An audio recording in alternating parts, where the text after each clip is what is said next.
নামাজের মাধ্যমে অনেক সময় হাত বাঁধা থাকে, হাত বাঁধা থেকে সরিয়ে গায়ে অন্য জায়গায় চুলকানি বা হাত লাগলে নামাজ হবে কিনা, উত্তরটা বুঝিয়ে বলবেন। খুব দরকারি প্রশ্ন। আপনি নামাজের মধ্যে হাত বাঁধা আছেন, এখন ধরেন আপনার শরীরে কোনো এক জায়গায় চুলকানি লাগছে অথবা একটা মশা বসছে, আপনি কি করবেন?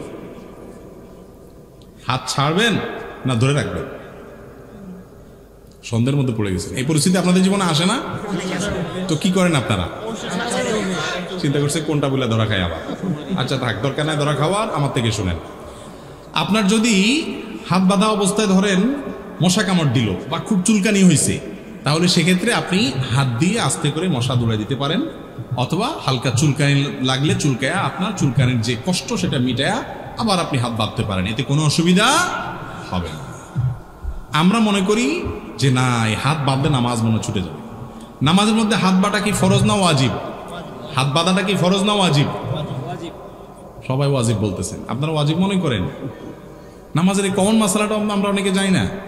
হাত বাঁধাটা সুন্নাত। হাত যদি নাও বাঁধেন তাও কি হয়ে যাবে?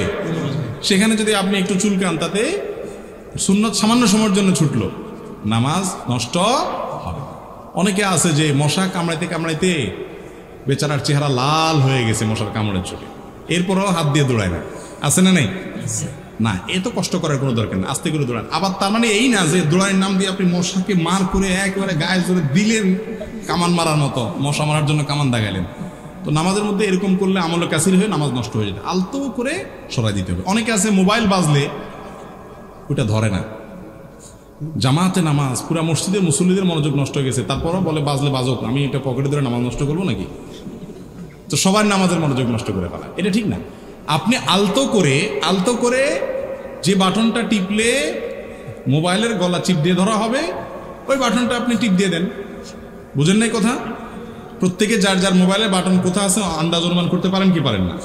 যদি এমন কোনো জায়গায় হয় যে না, এটা যেমন আপনি নিচে রাখে নামাজ দাঁড়াইছেন, এখন দাঁড়ানো অবস্থায় বাইজে গেছে, এখন আপনি ফিরে এসে এটা বন্ধ করতে পারবেন না, তাহলে বাঁচতে দেখ।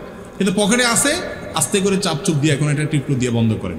যদিও উচিত হলো আগে থেকেই কি করা, সাইলেন্ট বা বন্ধ করে নামাজ পড়া। অতএব এই বিষয়গুলোকে এত টাইট করে দেখার কোনো সুযোগ